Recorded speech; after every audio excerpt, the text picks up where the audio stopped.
देश में राजनीतिक भूचाल, संविधान में संशोधन, क्या होगा मामला?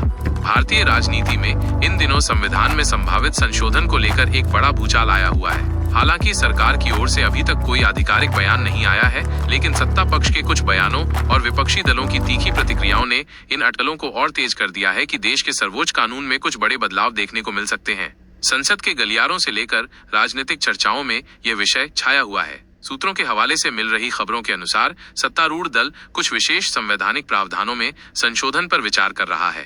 इन प्रावधानों का सटीक विवरण अभी तक सामने नहीं आया है, लेकिन कयास लगाए जा रहे हैं कि ये संशोधन संविधान की प्रस्तावना में कुछ शब्दों या फिर राज्य और नागरिक अधिकारों से संबंधित अनुच्छेदों पर केंद्रित हो सकता है। संविधान संशोधन क्यों चर्चा में?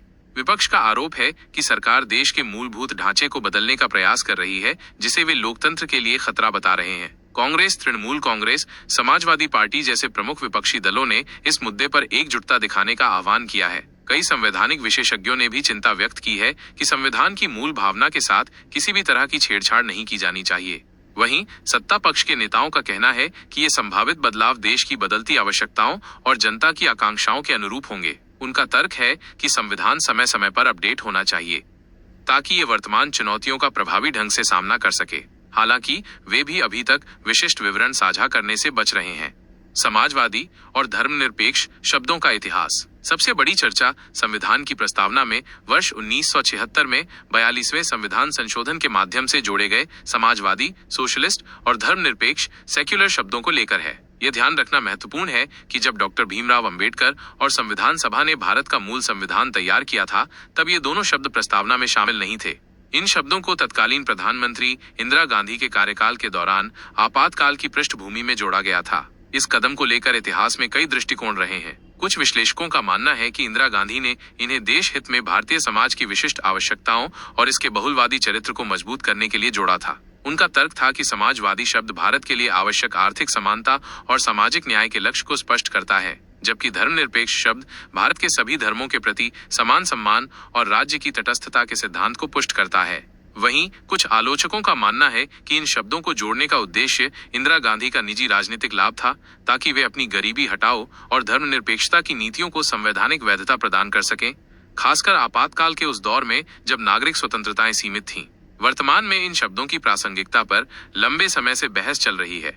समाजवादी शब्द, इसकी प्रासंगिकता पर लंबे समय से बहस चल रही है। एक धड़े का मानना है कि 1991 के आर्थिक उदारीकरण के बाद ये शब्द अपनी पारंपरिक प्रासंगिकता खो चुका है, जबकि दूसरा धड़ा तर्क देता है कि बढ़ती आर्थिक असमानता के वर्तमान दौर में ये शब्द और भी महत्वपूर्ण हो जाता है, क्योंकि ये सामाजिक और आर्थिक न्याय के सिद्धांत को रेखांकित करता है।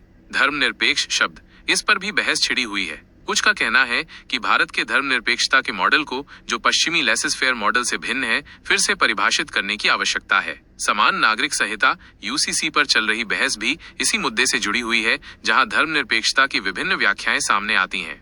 मूल संरचना, सिद्धांत और न्यायपालिका की भूमिका, यह भी एक महत्वपूर्ण प्रश्न है कि क्या इन शब्दों को हटाना या इनमें बदलाव करना संविधान के मूल संरचना, बेसिक स्ट्रक्चर के सिद्धांत का उल्लंघन होगा। केशवानंद भारती मामले 1973 में सुप्रीम कोर्ट ने यह सिद्धांत दिया था कि संसद संविधान के किसी भी हिस्से में संशोधन कर सकती है, लेकिन इसकी मूल संरचना को नहीं बदल सकती। समाजवादी और धर्मनिरपेक्ष शब्दों को अक्सर इसी मूल संरचना का एक अभिन्न अंग माना जाता है। यदि ऐसा कोई संशोधन होता है तो ये मामला निश्चित रूप से न्यायपालिका के सामने जाएगा, जहां सुप्रीम कोर्ट की भूमिका निर्णायक होगी। राजनीतिक सामाजिक प्रभाव। संभावित संवैधानिक संशोधनों के दूरगामी राजनीतिक सामाजिक प्रभाव हो सकते हैं। यह देश में राजनीतिक ध्रुवीकरण को और बढ़ा सकता है। विभिन्न विपक्षी दल और सामाजिक संगठन बड़े पैमाने पर विरोध प्रदर्शन कर सकते हैं। भारत की अंतर्राष्ट्रीय छवि पर भी इसका असर पड़ सकता है, खासकर यदि धर्मनिरपेक्षता जैसे स्थापित सिद्धांतों पर सवाल उठाया जाता है। यह एक ऐसा समय है जब देश को एक स्पष्ट तस्वीर की जरूरत है। सरकार को जल्द से जल्द इस मामले पर अपना रुख स्पष्ट करना चाहिए, ताकि अटकलों का ये बाजार शांत हो सके और देश में संवैधानिक मूल्यों पर जारी बहस को एक स्पष्ट दिशा मिल सके।